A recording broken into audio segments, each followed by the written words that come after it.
లేకపోతే పదాన్ని వాడాడు. కాబట్టి ఈ బీమా, ఈ క్రీస్తు న్యాయపీఠము కేవలము విశ్వాసుల కొరకే. ఈ విషయాన్ని జ్ఞాపకం చేసుకోవాలి. ఇక్కడ ఎవరు ఉంటారంటే విశ్వాసులు మాత్రమే ఉంటారు, అవిశ్వాసులు కాదు. అవిశ్వాసుల కొరకే ధవల సింహాసనము, the great white throne judgment అంటాం. ధవల సింహాసనము మీద ఆయన కూర్చొని ఆయన తీర్పు తీర్చేది అవిశ్వాసులకు. అలాగైతే ఈ వచనంలో చెప్పబడిన మాట విశ్వాసుల కొరకై చెప్తున్నాడు. అయితే ఒక మాట ఆలోచన చేయండి. చూడండి ఏమన్నా తెలుసా, మనమందరము అన్నాడు. దేర్ ఇస్ నో ఎక్సెప్షన్, మినహాయింపు ఏమీ లేదు. మనం అందరము అంటే దాంట్లో పౌలు కూడా ఉన్నాడు కదా. పౌలు ఎవడు? అపోస్తలుడు. మరి మిగతా విశ్వాసులు ఉన్నారు, సేవకులు ఉన్నారు, పెద్దలు ఉన్నారు, పరిచారకులు ఉన్నారు, యవనస్తులు ఉన్నారు. ప్రతి ఒక్కరు ఎవరైతే యేసు ప్రభువునందు విశ్వాసం ఉంచారో వారందరూ, ఏ మినహాయింపు లేదు, మన అందరము అన్నాడు. ఒక మాట మనం ఆలోచన చేస్తే, క్రైస్తవ జీవితము తర్వాత దేవుని కొరకే మనము ఈ లోకంలో జీవించుట ఈ విషయాన్ని ఆలోచన చేస్తే, అందరితో కలిసి, విశ్వాసులు అందరితో కలిసి మనము ఈ లోకంలో ఆయనకి సాక్షులుగా ఉన్నాం. అవును, వ్యక్తిగతంగా మనం ఆయన సాక్ష్యమే, కానీ మన జీవితం మన అందరము కలిసి, అందరము అనే మాట పౌలు కనీసము 3 సార్లు వాడుతున్నాడు. ఇంకా చాలా చోట్ల మాట్లాడు, కానీ చూడండి ఇదే పత్రికలో 3వ అధ్యాయం చూడండి ఒకసారి. పౌలు కొరింథీయులకు రాస్తూ 2వ పత్రిక 3వ అధ్యాయంలో ఒక మాట 18వ వచనంలో చూడండి. 18వ వచనంలో అక్కడ చూడండి, మనం అందరము అన్నాడు. ముసుగు లేని ముఖముతో ప్రభు యొక్క మహిమను అద్దము వలె ప్రజ్వలింప చేయొచ్చు. మహిమ నుండి అధిక మహిమను పొందుచు ప్రభు యొక్క ఆత్మ చేత ఆయన పోలికగా మార్చబడుతున్నాం. ఎంతమంది? అందరము అన్నాడు. 3వ అధ్యాయం 18వ వచనంలో మన అందరము అన్నాడు. యేసు ప్రభువునందు విశ్వాసం ఉంచిన మనందరము కూడా ఈ లోకంలో కలెక్టివ్ ఐడెంటిటీ, మనందరము కూడా కలిసి యేసు ప్రభువుకి సాక్షులుగా ఉన్నాం. పలు స్థలాల్లో మనము పనిచేస్తూ, లేకపోతే వ్యాపారము, ఇంకా వేరే విధమైన పనులు చేస్తూ ప్రభుత్వమైన వ్యక్తిగతమైన సాక్ష్యం ఇచ్చిన మన అందరము కలిసి ఆయనకి సాక్ష్యమై ఉన్నాం. కొరింథీయులకు రాస్తూ 11వ అధ్యాయంలో పౌలు ఒక మాట అంటున్నారు చూడండి. మొదటి పత్రిక 11వ అధ్యాయం 1వ వచనము చూడండి. క్రైస్తవ జీవితము ఒక పరిధి అక్కడ కనబడుతుంది.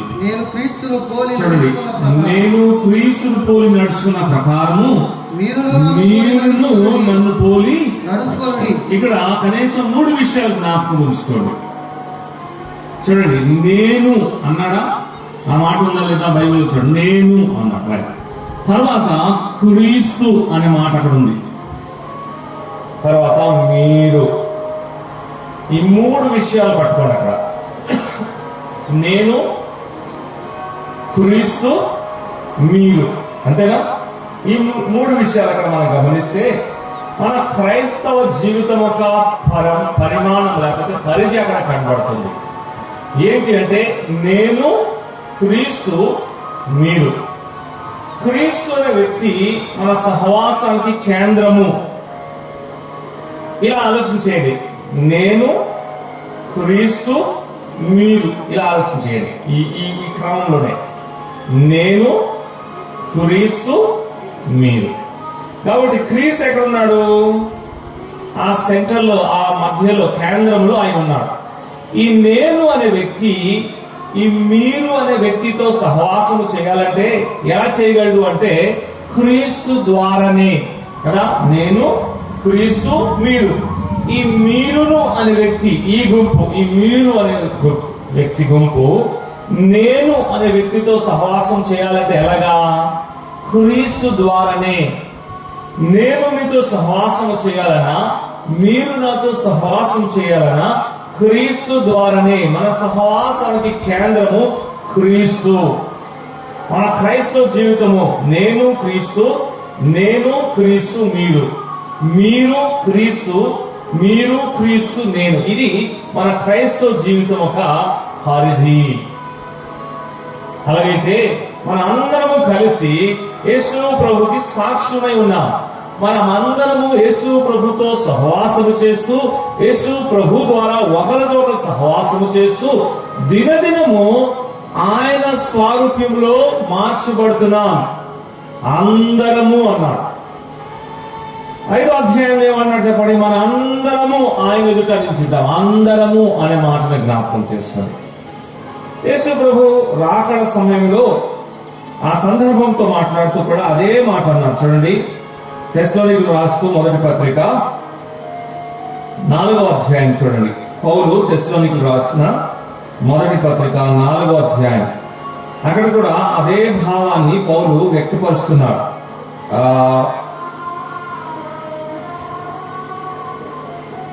13 నుంచి చదవాలి కానీ 14, 15 చదువుకుందాం. యేసు మృతి పొంది తిరిగి లేచినని మనము నమ్మిన ఎడల మనము అన్నాడు. అదే ప్రకారము యేసునందు నిద్రించిన వారిని దేవుడు ఆయనతో కూడా వెంట పెట్టుకొని వచ్చును. మేము ప్రభు మాటను బట్టి మీతో చెప్పినదేమనగా, ప్రభు రాకడకు సజీవమై నిలిచి ఉండు మనము నిద్రించిన వారి కంటే ముందుగా ఆయన సన్నిధిని చేరము. ఆర్భాటముతోను ప్రధాన దూత శబ్దముతోను దేవుని బోరతోను పరలోకము నుంచి ప్రభు దిగి వచ్చినప్పుడు క్రీస్తునందు మృతులైన వారు మొదట లేదు. ఆ మీదట సజీవమై నిలిచిండు మనము వారితో కూడా ఏకముగా ప్రభువును వారితో కూడా అన్నాడు కదండి.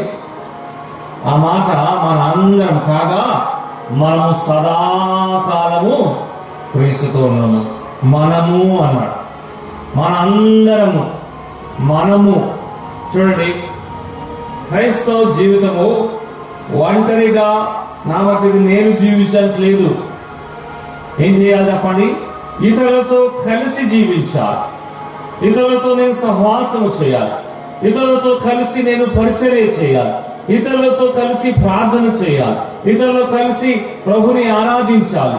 ఇతరులతో కలిసి సువార్తను ప్రకటించాలి. ఇవన్నీ వ్యక్తిగతంగా నా మట్టుకు నేను చేస్తూ, మరి విశేషంగా ఏం చేయాలి అంటే ఇతర విశ్వాసులతో ఖచ్చితంగా నేను కలవాలి. అలా కలుస్తేనే నేను నిజమైన క్రైస్తవుని, లేకపోతే నిజమైన విశ్వాసిని.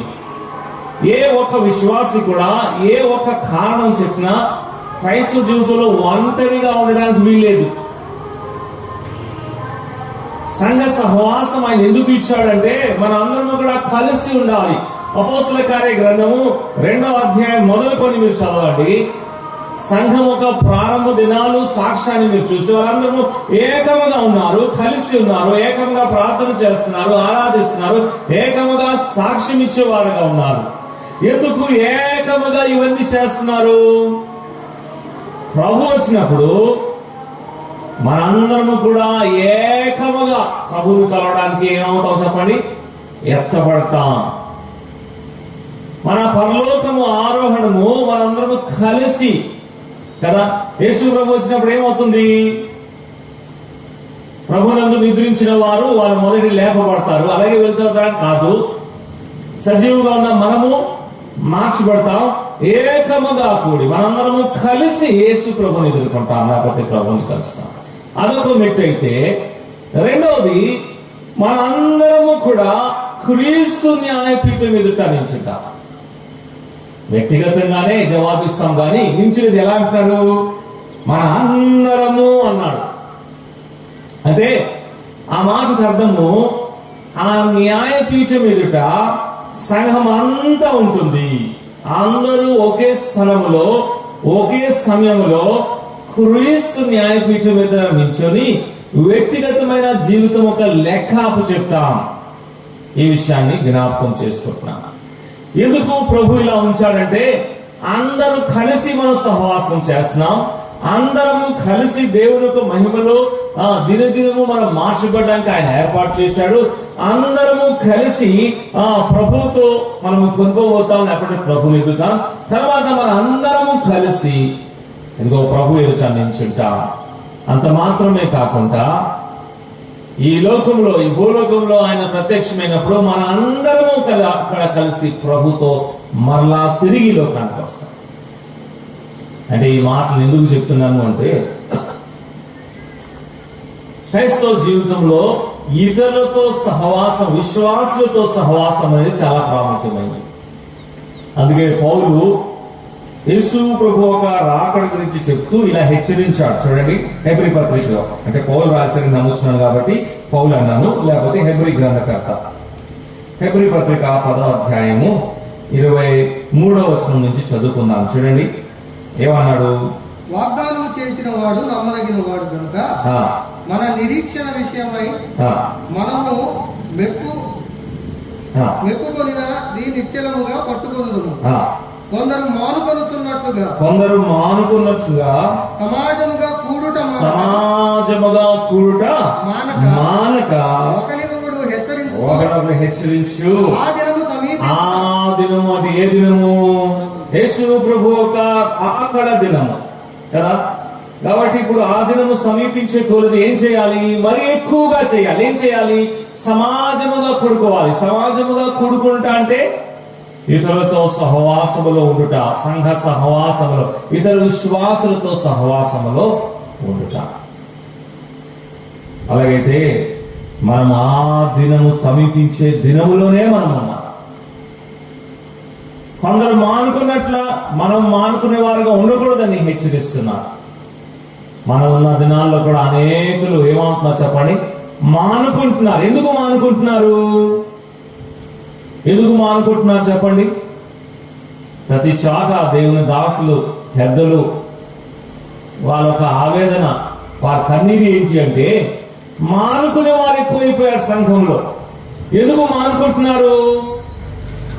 ఏవేవో సాకులు చెప్తున్నాం కానీ నేను చెప్తాను ఎందుకు మానుకుంటున్నాం తెలుసా? యేసు ప్రభు యొక్క రాకడ అప్పుడే కాదులే అనుకొని మానుకునే వారుగా ఉన్నాం. ఇది వాస్తవం. మీరు ఎన్ని చెప్పినా సరే దీని వెనకాల ఉన్న కారణం ఇది ఒకటే.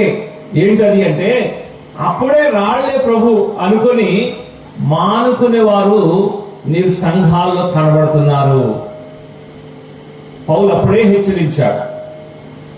కొందరు మానుకుంటున్నారు. కారణం ఏంటంటే వాళ్ళు ఏమనుకుంటున్నారు అంటే, ప్రభు అప్పుడే రాళ్లే, ప్రభు దినము అంత సమీపంగా లేదు, ఇంకా సమయం ముందులే అని. కానీ పౌలు అన్నాడు, ఆ దినము సమీపించే కొలది మీరేం చేయాలి? మరి ఎక్కువగా చేయాలి. మీకు ఒక ప్రశ్న అడుగుతాను, అనుకోండి. చాలా ఖచ్చితంగా ఇది జస్ట్ మనం పాయింట్ అర్థం చేసుకోవడానికి ఊహ మాత్రమే. చాలా ఖచ్చితంగా మనకు ఒక సంఘటన తెలియపరచబడింది. అదేంటి అంటే, ఈ రోజు సాయంకాలము 4 గంటలకి యేసు ప్రభు సంఘము కొరకై తిరిగి రానై ఉన్నాడు అనే సమాచారము మరి ప్రభు మనకు బయలుపరిచారు అనుకుందాం. ఎలాగో తెలీదు, దూత ద్వారా లేకపోతే ఎలాగో, ఇది పక్కా ఖచ్చితం. ఈ రోజు సాయంకాలం 4 గంటలకి యేసు ప్రభు రెండవ రాకడ అని మనకు తెలియపరచబడింది అనుకోండి. ఇక్కడి నుంచి ఎంతమంది కదులుతారు? మానుకుంటామా అప్పుడు? చెప్పండి. సహవాసం అప్పుడు మానుకుంటామా? అమ్మో ఇక్కడే ఉంటాను నేను, ఇంటికి కూడా వెళ్ళాం కదా, ఇంకా పాడండి బ్రదర్, ఇంకా పాడదాం పాటల, ఇంకా వాక్యం చెప్పండి, ఇంకా ప్రార్థన చేస్తాం కదా. బయట మన స్నేహితులు ఎవరైనా ఫోన్ చేసి పిలిస్తే, ఇవాళ కుదరదు, ఇది ప్రభు వచ్చేస్తున్నాడు, మరి నీకు డబ్బులు ఇవ్వాలి, బాకీ డబ్బులు ఇవ్వాలి కదా అంటే నువ్వే ఉంచుకో, నీ కొరకు ఎక్కువ మంచి ఉద్యోగం సిద్ధపరచాను, రా వచ్చే ఇంటర్వ్యూ ఇవ్వాలి అంటే నువ్వే తీసుకో కదా. ఎందుకు? ప్రభు వచ్చినప్పుడు ప్రభువుతో నేను కూడా ఎత్తపడాలి. కాబట్టి ఇదిగో ప్రభువుతో నేను సమీపంగా ఉంటానని మనము ఎవరు కూడా మందిరాన్ని మానము. ఇది ఎందుకు క్యాజువల్ గా ఉంటున్నాము అంటే, మనం కూడా ఏమనుకుంటున్నామంటే అప్పుడే రాళ్ళు యేసు ప్రభు కదా. నేను అలాగ చేయాలని అనట్లేదు కానీ ఊరికి నేను చెప్తున్నాను. చాలా మీటింగ్స్ మేము వెళ్తూ ఉంటాం, పాంప్లెట్లు చాలా పంచుతూ ఉంటారు. 3 దినాలు కూడికలు, 5 దినాలు కూడికలు ఉంటాయి. ఆ కూడికలు చక్కగా పంచుతారు. కానీ ఎక్కడ కూడా నేనైతే ఊరికి అంటున్నాను అలా చేయాలని కాదు. ఎక్కడ కూడా ఏ పాంప్లెట్ కూడా ప్రభు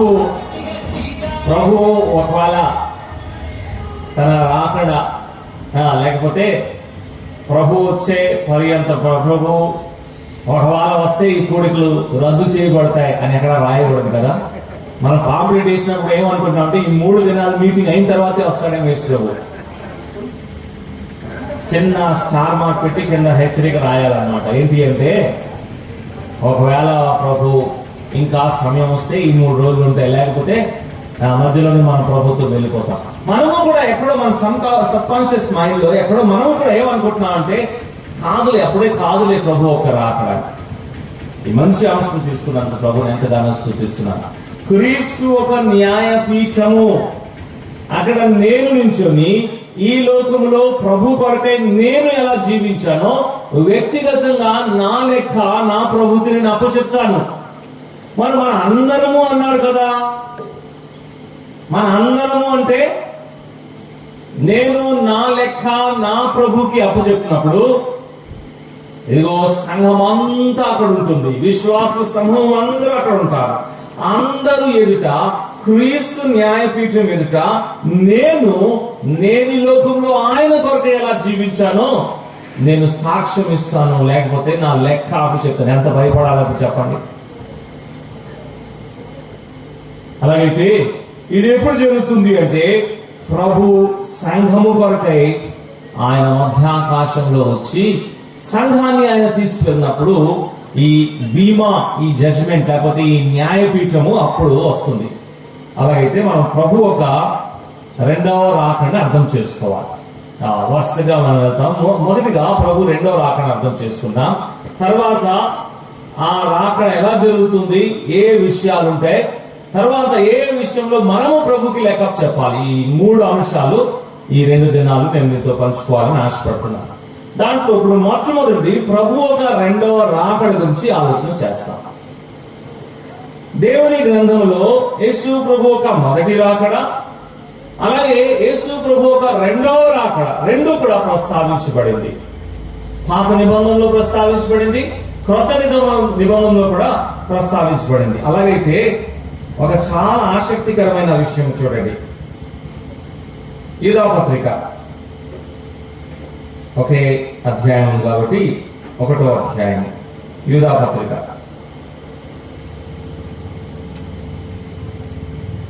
మొదటి అధ్యాయంలో 14వ వచనాన్ని మనం చదువుకున్నాం. యూదా పత్రిక మొదటి అధ్యాయము 14వ వచనం చూడండి.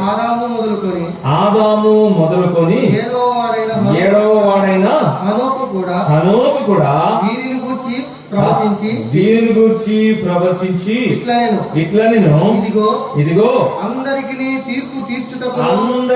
తీర్పు తీర్చుటకును వారిలో భక్తిహీనులందరూ భక్తిహీనముగా చేసిన వారి భక్తిహీన క్రియలన్నిటిని గూర్చి భక్తిహీనులైన పాపులకు తమకు విరోధముగా చెప్పిన కఠినమైన మాటలన్నిటిని గూర్చి వారిని ఒప్పించుటకును ప్రభువు తన వేవేల పరిశుద్ధ పరివారముతో వచ్చెను.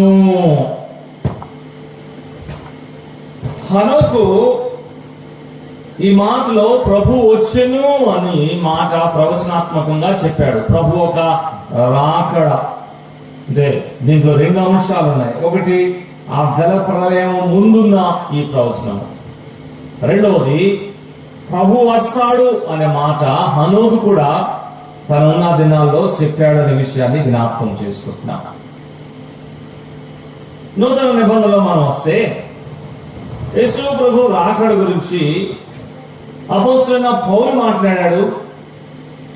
తర్వాత అపోస్తలుడైన యోహాను, పేతురు, యాకోబు, యూదా వారు మాట్లాడుతూ కనపడతారు. అయితే ఇది ఎక్కడి నుంచి ప్రారంభమైంది బోధ అంటే మొట్టమొదటిగా స్వయంగా యేసు ప్రభువే నేను మరలా వస్తాను ఈ లోకంలో ఉన్నప్పుడే ఆయన తన శిష్యుడితో చెప్పాడు కదా. చూడండి, యోహాను సువార్త మనకు బాగా పరిచయమైన వాక్య భాగమే. యోహాను సువార్త 14వ అధ్యాయం. అక్కడ యేసు ప్రభు తన శిష్యులతో మాట్లాడుతూ ఏమన్నాడు? 1, 2, 3 వచనాలు మనం చదువుకుంటే మనకు అర్థమవుతుంది. మీ హృదయములను కలవరపడనీయకుడి, దేవుని యందు విశ్వాసం ఉంచుతున్నారు, నా యందు విశ్వాసం ఉంచురా, నా యందును విశ్వాసం ఉంచుడి. నా తండ్రి ఇంట అనేక నివాసములు కలవు, లేని ఎడల మీతో చెప్పుదును. మీకు స్థలము సిద్ధపరచ వెళ్తున్నాను, మీకు స్థలము సిద్ధపరచకు వెళ్తున్నాను. నేను వెళ్ళి మీకు స్థలము సిద్ధపరిచిన ఎడల నేనుండు స్థలములో మీరును ఉండులాగున మరలా వచ్చి నా యొద్దకు ఉండుటకు మిమ్మల్ని తీసుకొని పోవుదును. మరలా వచ్చి ఈ మాట మొట్టమొదటిగా యేసు ప్రభువే ప్రస్తావించాడు. ఇక్కడ యేసు ప్రభు ఇంకా శిలువ మరణం పొందలేదు, ఆయన సమాధిలో ఉంచబడి తిరిగి లేచి పరలోకానికి ఇంకా ఆరోహణ అవ్వలేదు. కానీ ముందుగానే యేసు ప్రభు తన శిష్యులతో ఏం చెప్తున్నాడంటే నేను మరలా వస్తాను అంటున్నాడు. కాబట్టి యేసు ప్రభు ఒక రెండవ రాకడ బోధక ఆధారము ప్రభు యేసు క్రీస్తు మాటలే. ఆయనే చెప్పాడు నేను మరలా తిరిగి వస్తాను అని ఆయనే చెప్పాడు. ప్రభు చెప్పిన మాట వాస్తవము, ప్రభు చెప్పిన ప్రతి మాట వాస్తవము. యేసు ప్రభు ఏమన్నాడు చెప్పండి? భూమి ఆకాశం గతించుకోతుంది కానీ నా మాట గతించుకోదు. అలాగైతే ఆయనే మొట్టమొదటిగా ఈ యొక్క విషయాన్ని ప్రస్తావించాడు, ఆయన రెండవ రాకడ. తర్వాత అపోస్తలుల కార్య గ్రంథము చూడండి 1వ అధ్యాయం 11వ వచనం. అపోస్తలుల కార్య గ్రంథము 1వ అధ్యాయం 11వ వచనం చూడండి. గలిలయ మనుషులారా మీరెందుకు నిలిచి ఆకాశము వైపు చూచుచున్నారు? మీ యొద్ద నుండి పరలోకమునకు చేర్చుకొనబడిన యేసే ఏ రీతిగా పరలోకమునకు వెళ్ళుట మీరు చూచితిరో ఆ రీతిగానే ఆయన తిరిగి వస్తును. ప్రభువైన యేసు క్రీస్తు మొట్టమొదటిగా ఆయన రాకడ కొరకై ఆయన ప్రస్తావించాడు. ఆయన రాకడంటే ఆయన ప్రజల కొరకై, ఆయన నమ్మిన వారి కొరకై ఆయన తిరిగి వస్తాడు అనే మాటని మొట్టమొదటిగా యేసు ప్రభువే చెప్పాడు. ఈ మాటల్ని దేవదూతల ద్వారా మరలా చెప్పించి ఆ మాటను ఏం చేస్తాడు చెప్పండి? కన్ఫర్మ్ చేస్తున్నాడు. కనీసం నూతన నిబంధనలో ఈ సత్యాన్ని మనం చూస్తున్నాం. దేవుడు చెప్పిన మాటని, దేవుని చిత్తాన్ని, దేవుని యొక్క దయా సంకల్పాన్ని ఆయన బయలుపరిచి దూతల ద్వారా ఆ మాటని ఆయన కన్ఫర్మ్ చేస్తూ ఇదిగో నూతన నిబంధనలో కనబడుతున్నాడు కదా. యేసు ప్రభు ఒక పుట్టిక గురించి మనం చూస్తే ఆయన పుట్టే ముందే దూతను పంపించాడు, మరియతో మాట్లాడాడు. ఆ విధంగానే జరిగింది. ఆయన పుట్టిన సందర్భంలో మరలా దూతలు కనబడి ఇదిగో లోక రక్షకుడు పుట్టి ఉన్నాడని మాటని ఆయన తెలియపరిచాడు. ఆయన లోక రక్షకుడే. దూతల ద్వారా మరలా ఆ మాటలు చెప్పించి దాన్ని స్థిరపరుస్తున్నాడు. అంత మాత్రమే కాకుండా ఆ ప్రభు తిరిగి లేచినప్పుడు, అది కూడా వాక్యంలో వాగ్దానం చేయబడింది, ప్రవచించబడింది. ఆ ప్రభు తిరిగి లేచాడు. తిరిగి లేచిన ప్రభు శిష్యులు కనబడాడు. కానీ దానికి ముందు దేవదూతలు ఆయన తిరిగి లేచాడు, ఆయన ఇక్కడ లేడు అనే మాటని దేవదూతలు ఏం చేశారు చెప్పండి? తెలియపరిచారు. కాబట్టి దేవదూతల్ని ఎందుకు దేవుడు ఇన్వాల్వ్ చేస్తున్నాడంటే ఆయన మాటని ఆయన నెరవేర్చేవాడుగా ఉన్నాడని దేవదూతల సాక్ష్యం ద్వారా స్థిరపరుస్తున్నాడు. అలాగైతే యేసు ప్రభు చెప్పాడు కదా నేను మళ్ళా వెళ్ళి తిరిగి వస్తాను అని. ఆ మాట ఎవరికి తెలుసు? దేవదూతలకు కూడా తెలుసు. అందుకే దేవదూతలు ఏమన్నారు చెప్పండి? ఓ గలిలయ మనుషులారా మీరు ఎందుకు ఇలాగా ఆకాశం వైపు చూస్తున్నారు? ఏ ప్రభు అయితే మీ దగ్గర నుంచి పరలోకానికి వెళ్ళాడో ఆ ప్రభువే అదే రీతిగా ఆయన మరలా తిరిగి వస్తాడు. తర్వాత తన అపోస్తుల ద్వారా ఈ మాటని ఆయన ప్రకటింపచేశాడు. 3వ అధ్యాయం రండి. అపోస్తల కార్యగ్రంథము 3వ అధ్యాయం 20 వచనాన్ని చదువుదాం, లేకపోతే 19-20 వచనం. ప్రభువు సముఖము నుండి యా. విశ్రాంతి కాలములో వచ్చినట్లును ఉమ్. మీ కొరకు నియమించిన క్రీస్తు యేసును ఉమ్. ఆయన పంపునట్లును యా. మీ పాపములు తుడిచివేయబడు నిమిత్తము మారు మనస్సు నుండి తిరుగుడి, ఉమ్. అన్నిటికీ కుదురుబాటు కాలము వచ్చునని ఉమ్. దేవుడు ఆది నుండి తన పరిశుద్ధుల ప్రవక్తల నోట పలికించెను. రైట్. ఇక్కడ పేతురు యేసు ప్రభు మరలా పంపబడతాడు, లేకపోతే ఆయన మరలా వస్తాడని యూదులతో మాట్లాడుతూ, యూదుల ఒక పర్యవేక్షణలో ఆయన ఎలా వస్తారు దాని గురించి మాట్లాడుతూ యేసు ప్రభు యొక్క రాకడ గురించే మాట్లాడుతున్నారు. తర్వాత అపోస్తలుడైన పౌలు, తర్వాత యోహాను, వీళ్ళందరూ కూడా యేసు ప్రభు రాకడ గురించి వాళ్ళ లేఖనంలో వాళ్ళు రాసి అందించాడు. అంటే ఇప్పుడు మనం ఏమర్థం చేసుకోవాలి? యేసు ప్రభు ఒక రాకడ సందేశము ఇదంతో ఖచ్చితమైంది. మనము యేసు ప్రభు ఒక రాకడ దినాల్లో ఉన్నాము అని చెప్తే అది తప్పు కాదేమో. ఎందుకంటే ప్రభు చెప్పబడిన ప్రతి మాట మన కళ్ళెదుట నెరవేరుతా మనం చూస్తున్నాం. అలాగైతే మనం జ్ఞాపకం ఉంచుకోవాలి ఏంటంటే యేసు ప్రభువులో విశ్వాసం నుంచి రక్షణ పొందిన వారమైతే, ఈ లోకంలో సంఘ సహవాసంలో ప్రభుతో కలిసి జీవిస్తున్న వారమైతే, ప్రభు వచ్చినప్పుడు మనం అందరము కూడా ఆయనతో పాటు ఎత్తబడతాం. మనందరము ఆయన న్యాయపీఠం ఎదుట నిల్చుంటాం. మనందరము ఏకముగా కూడి ఆయన ఎదుర్కొంటాం. మనందరము సదాకాలం ఆయనతో ఉంటాం. మరి ఎవరైతే యేసు ప్రభువునందు విశ్వాసం ఉంచలేదో వాళ్ళ పరిస్థితి ఏంటి అంటే, ప్రకటన గ్రంథంలో వాళ్ళ గురించి మరొక తీర్పు కనబడుతుంది.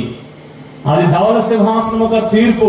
ఎవరైతే యేసు ప్రభువునందు విశ్వాసం ఉంచలేదో, పాప క్షమాపణ రక్షణ పొందలేని వారు అదిగో ఆ తీర్పులు అక్కడ కనబడతారు.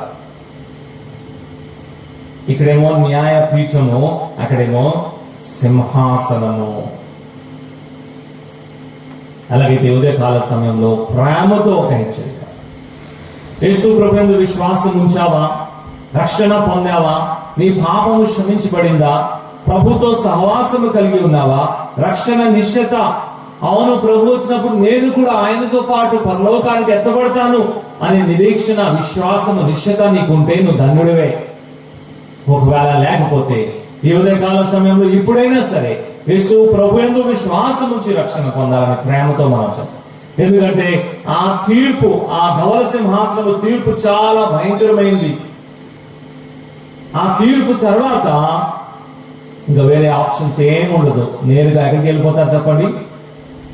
అగ్నిగుండానికి, నరకానికి వెళ్ళిపోతారు. అవిశ్వాసుల యొక్క తీర్పు అది. వారు నరకాన్ని అగ్నిగుండంలో పడివేయబడతారు. అలాగైతే క్రీస్తు న్యాయపీఠం దగ్గర ఉన్న వారు కూడా ఒక హెచ్చరిక అక్కడ చెప్పాడు. చదువుతాం అప్పుడు. కొరింథీయులకు రాస్తూ ఆ 2వ పత్రికలో చెప్తున్న మాట, ఏ విషయంలో తీర్పు పొందుతామో అక్కడ చెప్తున్న తీర్పు అనే మాట కన్నా విమర్శన అనే మాట మనం పెట్టుకుంటే ఇంకా మంచిది. ప్రభు మనల్ని విమర్శిస్తాడు.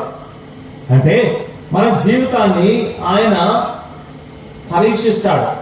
మన ప్రభు కొరకే ఎలా జీవించాం, ప్రభు కొరకే మనము ఈ లోకంలో ఎంత యథార్థంగా ఉన్నాం, ఎంత విశ్వాసంగా ఉన్నాం, ఎంత భక్తితో ఉన్నాం, ఎంత పరిశుద్ధతతో ఉన్నాం, మన దేహంలో మనం ఏమి జరిపించుకున్నాం, ఏం చేశాం, మంచి అయినా సరే చెడ్డ అయినా సరే. అదే మీ విశ్వాసులు కదా. మరి ఈ చెడ్డది ఎక్కడి నుంచి వచ్చింది? ఒక మాట చెప్తాను చూడండి. ఈ మంచి చెడు మనం అర్థం చేసుకోవాలంటే, చెడు లేకపోతే చెడ్డది అంటే కేవలము ఇక్కడ చెప్పబడిన మాటలో పాపం మాత్రమే కాదు. ఒక వ్యక్తి లేకపోతే ఒక విశ్వాసి మరొక విశ్వాసితో ఏదో వాదన పెట్టుకున్నాడు, లేకపోతే ఏదో తగు అయింది, ఏదో విషయంలో విభేదం వచ్చింది.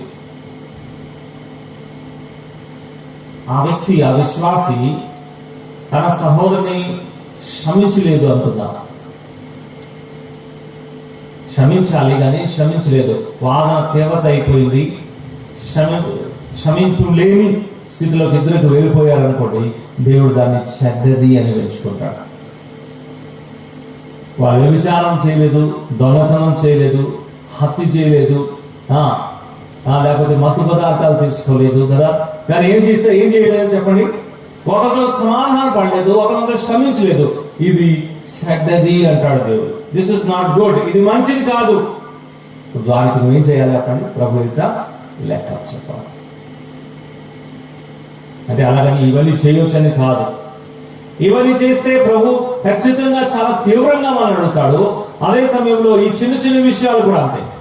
నువ్వు భక్తిగానే ఉంటున్నావు, ప్రార్థన చేస్తున్నావు, సువార్తను ప్రకటిస్తున్నావు, పరిచయం చేస్తున్నావు, మంచిది, అన్ని బాగానే ఉంది. కానీ ఈ విషయాల్లో తోటి సహోదరుల పట్ల నీ వైఖరి ఎలా ఉంది? వాళ్ళని ఎలా స్వీకరిస్తున్నావు? వాళ్ళని ఎలా ప్రేమిస్తున్నావు? వాళ్ళని ఎలా క్షమిస్తున్నావు? వాళ్ళ కొరకు ఎలా ప్రార్థన చేస్తున్నావు? వాళ్ళని ఎలా హెచ్చరిస్తున్నావు? వాళ్ళ భారాన్ని ఎలా భరిస్తున్నావు? ఒకవేళ ప్రభు అనుకున్న కొలమానంలో లేకపోతే ప్రభు దాన్ని చెడ్డది అంటాడు. అంటే మంచిది కాదు, నువ్వు మంచిది చేయలేదు అని ప్రభు మన లెక్క చెప్పినప్పుడు మనం ఏం చెప్తాము? అలాగైతే ప్రభు రాకడ ఆయనే మొట్టమొదటిగా శిష్యులకి ప్రస్తావించి అందించాడు. దేవదూతుల మాటని స్థిరపరిచి, దేవదూతుల ద్వారా ఆ మాటను స్థిరపరిచాడు. అంత మాత్రమే కాదు, ఆదిమ సంఘము, అపోస్తులు, విశ్వాసులు వారందరూ కూడా యేసు ప్రభు యొక్క రాకడ గురించి వారు ప్రస్తావించారు, రాసి అందించారు. ఇప్పుడు మనం ఏం చేయాలి చెప్పండి? ఈ మాటని నమ్మాలి. చాలా విచారకరమైన మాట. నమ్ముతున్నామని చెప్తున్నామే కానీ ఎక్కడో మన సబ్ కాన్షియస్ మైండ్ లో మనం ఏమంటాం అనుకుంటామంటే అప్పుడే కాదులే, వస్తారు కానీ ఎప్పుడో. చూడండి, యాకోబు తన పత్రికలో రాస్తూ ప్రభు రాకడ గురించి ఒక పోలింగ్ ఒక మాట చెప్తున్నాడు. 5వ అధ్యాయం చూడండి. యాకోబు రాసిన పత్రిక 5వ అధ్యాయం 7వ వచనంలో ఒక మాట ఈ విధంగా రాస్తూ అంటున్నాడు కదా. యేసు ప్రభు రాకడ గురించి ప్రస్తావిస్తూ ఒక వ్యవసాయకుడు ఒక ఉదాహరణ చెప్తున్నాడు. ఈ వ్యవసాయకుడు ఏం చేస్తాడు? చదవండి. వ్యవసాయకుడు తొలకరి వర్షమును కడవరి వర్షమును సమకూడు వరకు విలువైన భూఫలము కొరకై నిమిత్తము ఓపికతో ఏం చేస్తాను చెప్పండి? కాచుకుంటూ అన్నాడు. ఈ మాట చాలాసార్లు చెప్తా ఉంటాను. పల్లెల్లో ఉన్న వారికి బాగా అర్థమవుతుంది. వ్యవసాయకుడు వర్షము కొరకు ఎలా ఎదురు చూస్తాడో మనము ప్రభు కొరకు ఎలాగా ఎదురు చూసేవారుగా ఉండాలి. ఒక వ్యవసాయకుడు ఉదయాన్నే లేచి వర్షం కొరకై ఎదురు చూస్తున్నవాడు. విత్తనం వేయాలి కదా, పొలం దున్నాలి కదా, అన్ని సిద్ధపరచాలి కదా. ఉదయాన్నే లేచి తన మనసులో ఏమనుకుంటాడు తెలుసా? ఇవాళ వర్షం పడతాదేమో అనుకుంటాడు. ఏమనుకుంటారు చెప్పండి? వ్యవసాయకుడు వర్షం కొరకై, తొలకరి వర్షము, కడపటి వర్షం రెండు చెప్పేశాడు. ఇవాళ వర్షం పడతాదేమో అని ఎదురు చూస్తాడు. ఉదయాన్నే లేచి తన మనసులో మొట్టమొదటి ఆలోచన అదే. అయితే నేను సిద్ధపరచుకోవాలి, పొలాన్ని సిద్ధపరచాలి, విత్తనాన్ని సిద్ధపరచాలి. బహుశా మధ్యాహ్నం లోపు వర్షం పడతాదేమో అనుకుంటాడు. మధ్యాహ్నం వస్తుంది, వర్షం పడలేదు అనుకోండి. ఏమనుకుంటాడు? మధ్యాహ్నం పడలేదు కదా, బహుశా సాయంకాలంలో ఎక్కడైనా వర్షం పడతాదేమో అని ఏం చేస్తాడు చెప్పండి? ఆ విధంగా సిద్ధపడతాడు. అలా కనిపెట్టి చూస్తాడు. అరే సాయంకాలం అయిపోయింది, సాయంకాలం కూడా వర్షం పడలేదు. ఇప్పుడు ఇంటికి వెళ్తూ ఏమనుకుంటాడు చెప్పండి? మధ్యాహ్నం కల్లా వర్షం పడుతుంది అనుకున్నాను, పడలేదు. సాయంకాలం పడుతుందేమో అనుకున్నాను, పడలేదు. ఖచ్చితంగా రాత్రి వర్షం పడుతుందేమో, నేను మార్నింగ్ కల్లా రెడీగా ఉండాలి అనుకుంటాడు. ఆ రాత్రి కూడా వర్షం పడలేదు అనుకోండి, ఆ ఉదయం లేచి ఏమనుకుంటాడు? మీరే చెప్పండి. ఏమనుకుంటాడు? అసలు ఏమనుకోవాలి? నిన్న పడలేదు కదా, ఖచ్చితంగా ఇవాళ పడతాదేమో అనుకుంటాడా లేదా? మనం కూడా అంతే. ఉదయం లేగానే మనం ఏమనుకోవాలి అంటే, బహుశా ఇవాళ ప్రభు వస్తాడేమో, నేను సిద్ధంగా ఉండాలి. ఆ దినమంతా ఆ విధంగా జీవించి, ఆ విధంగా జరిపించి, ఒకవేళ ప్రభు కొంత సమయాన్ని మనకు ఇస్తుంది, మరొక రోజు ఏమనుకోవాలి చెప్పండి? నిన్న రాలేదు కదా, ఖచ్చితంగా ఇవాళ రావచ్చు కదండి. మనం అలా అనుకుంటున్నామా? మనం ఏమనుకుంటున్నామంటే నిన్న రాలేదు కదా ఇంక ఇవాళ ఏమొస్తాడులే అనుకుంటాం కదా. చాలా మందితో నేను వ్యక్తిగతంగా మాట్లాడుతున్నప్పుడు కొందరు ఇలాగే మాట్లాడేవారు ఉన్నారు. ఎప్పటి నుంచో వింటున్నామన్నా ఎప్పుడు వస్తాడో ప్రభు. మనం ఏమనుకోవాలి తెలుసా? 2023లో రాలేదు కదా, కాబట్టి ఖచ్చితంగా 2024లో వస్తాడేమో అంటారు. ఒకవేళ 24 కూడా అలాగే పాస్ అయిపోతే అప్పుడు మనం ఏమనుకోవాలి? ప్రభు రాకడ సమయం. అలాగైతే ప్రభు రాకడ గురించి ప్రభువే చెప్పాడనే మాటని మనం అసలు ఎందుకు వస్తాడు ప్రభు రెండో అంశానికి వెళ్ళిపోతాం. కొంతసేపే 12:30 ముగించేస్తాడు. ఎందుకు వస్తాడు ప్రభు? చాలా కారణాలు ఉన్నాయి. కనీసం ఒక 3 కారణాలు చెప్తారు. అప్పుడు తర్వాత మనం ఈ భీమా దగ్గరికి వస్తాం, ఈ న్యాయపీఠం దగ్గరికి వస్తాం. ఎందుకు వస్తాడు ప్రభు? మనం చదువుకున్న మొట్టమొదటి వచ్చిన భాగం అక్కడే యేసు మొట్టమొదటిగా తన రెండవ రాకడ గురించి ప్రస్తావిస్తున్నారు కదా. యోహాను సువార్త 14వ అధ్యాయం చూడండి, 2-3 వచనాలు మనం చదువుకున్నాం. నా తండ్రి ఇంట అనేక నివాసములు కలవు, లేని ఎడల మీతో చెప్పుదును. మీకు స్థలము సిద్ధపరచ వెళ్ళుచున్నాను. నేను వెళ్ళి మీకు స్థలము సిద్ధపరిచిన ఎడల నేనుండు స్థలములో మీరును ఉండులాగున, నేను ఉండు స్థలంలో మీరును ఉండులాగున మరలా వచ్చి నా యొద్ద ఉండుటకు మిమ్మల్ని తీసుకొని పోదును. ఇక్కడే ప్రభు చెప్తాను. మొట్టమొదటి ఆయన ఎందుకు రావాలి అంటే ఆయన ఆశ ఏంటంటే మనము ఆయనతో ఉండాలి. మనం ఆయనతో ఉండాలి కాబట్టి ఆయన మన కొరకే స్థలాన్ని సిద్ధపరచడానికి వెళ్తున్నానని ఆయన చెప్పి, సిద్ధపరిచిన తర్వాత నేను వచ్చి ఏం చేస్తాను మిమ్మల్ని కూడా. 17వ అధ్యాయంలో తండ్రితో ప్రార్థన చేస్తూ ఇంకో కారణం చెప్తున్నాడు. ఈ రెండు జోడించి చూడాలి. చూడండి 17వ అధ్యాయం, యోహాను సువార్త 17వ అధ్యాయం 24వ వచనం చదువుదాం. 24వ వచనం. తండ్రి నేనెక్కడ ఉండునో అక్కడ నీవు నాకు అనుగ్రహించిన వారును నాతో కూడా ఉండినట్లు నీవు నాకు అనుగ్రహించిన మహిమను వారు చూడవలనని కోరుచున్నాను. ఆ ప్రభు తన మహిమను మనకు బయలుపరచాలనుకుంటున్నాడు. ఈ 2 విషయాలు జ్ఞాపకం చేస్తాను. దాంట్లో ఇప్పుడు చదువుకున్నామే మొట్టమొదటి, దాన్ని మొదటిగా పెడతాం. ఆయన మహిమ మనం చూడాలని ఆయన మరలా మన గురించి ఈ లోకంలో రానయ్యాడు. రెండోది మనం ఆయనతో ఉండాలని ఆయన ఆశే. కాగా మనం సదాకాలము ప్రభుతో ఉందము అన్నారు కదండి. కాబట్టి ఎందుకు ఆ ప్రభు వస్తున్నాడు? దీంట్లో 2 మెట్లు ఉంది. ప్రభు చిత్తం అయితే ఆఫ్టర్నూన్ అది కట్ చేశారు, ఎందుకంటే మళ్ళీ ఆ టాపిక్ లో చాలా కన్ఫ్యూజన్ వచ్చేసారు. ఇప్పుడు ప్రభు రాకడ అనే విషయాన్ని జ్ఞాపకం ఉంచుకుంటాం. ఆయన ఎందుకు వస్తున్నాడంటే ఆయనకి తండ్రి మహిమ పరిచాడు. ఆ మహిమ ఎక్కుదో ఆ మహిమను ఆయన మనకు చూపెట్టాలనుకుంటున్నాడు. ఆయన ఆశ. ఈ లోకంలో ఆయన దీనుడుగా వచ్చాడు, రిక్తునిగా వచ్చాడు. మన పాప శిక్ష అంతా ఆయన భరించాడు. మనకు బదులుగా శిలువ మీద ఆయన మరణించాడు, సమాధి చేయబడి తిరిగి లేచాడు. ఇప్పుడు పరలోకంలో తండ్రి కుడిపార్శ్వన ఆయన ఉన్నాడు. హెబ్రీ గ్రంథకర్త అంటున్నాడు, ఎలా ఉన్నాడు?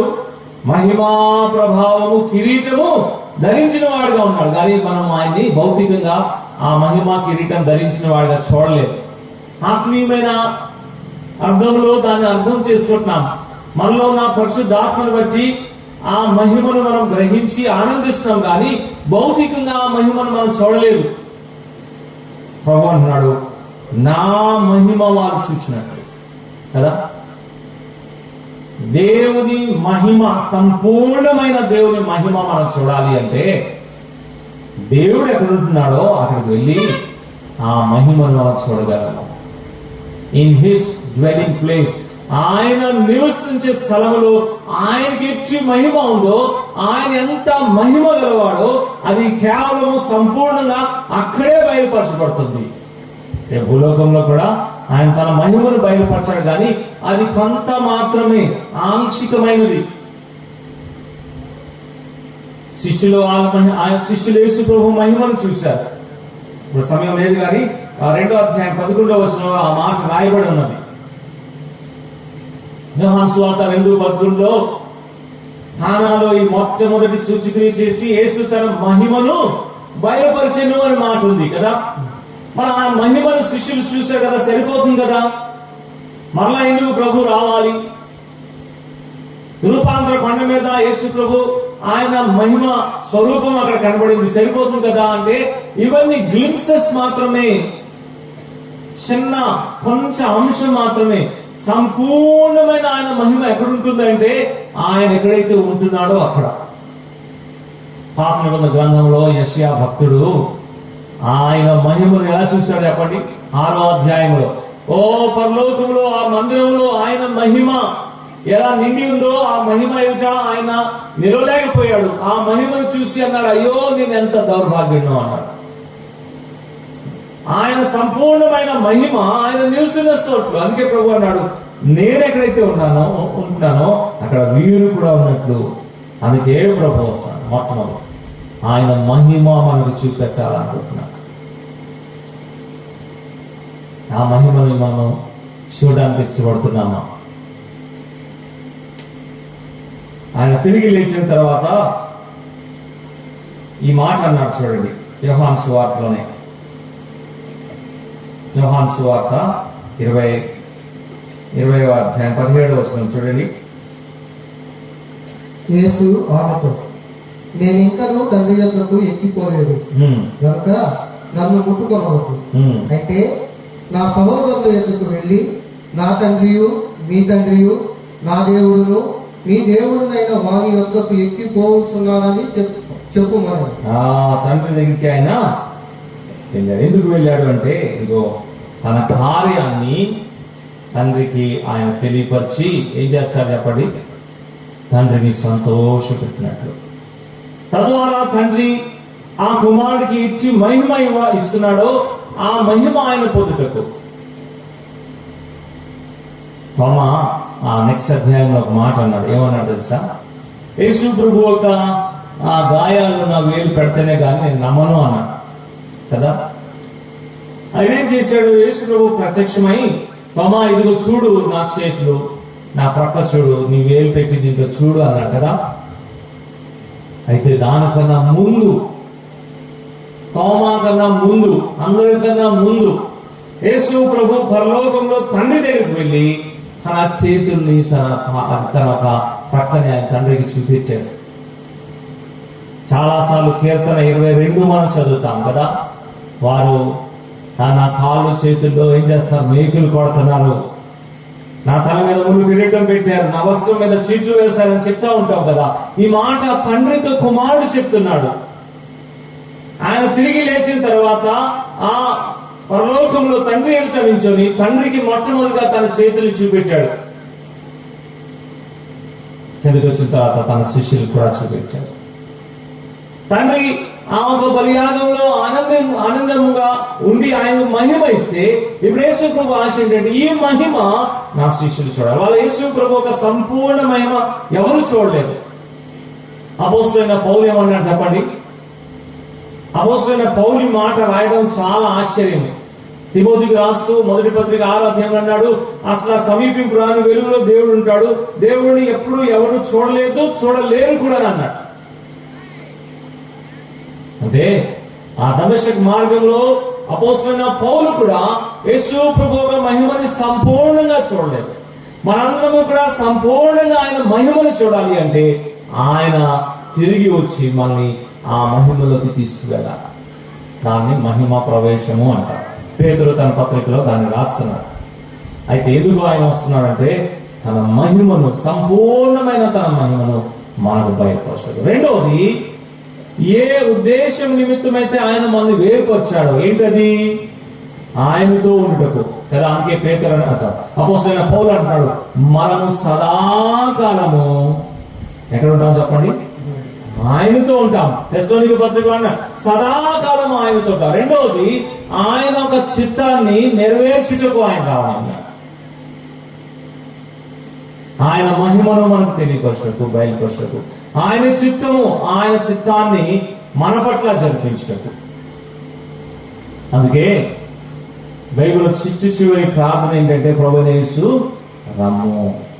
ఆ ప్రార్థనలో ఎటువంటి స్వార్థం లేదు. దేవుని చిత్తము, దేవుని మహిమకు నడిపించే ఒక ప్రార్థన.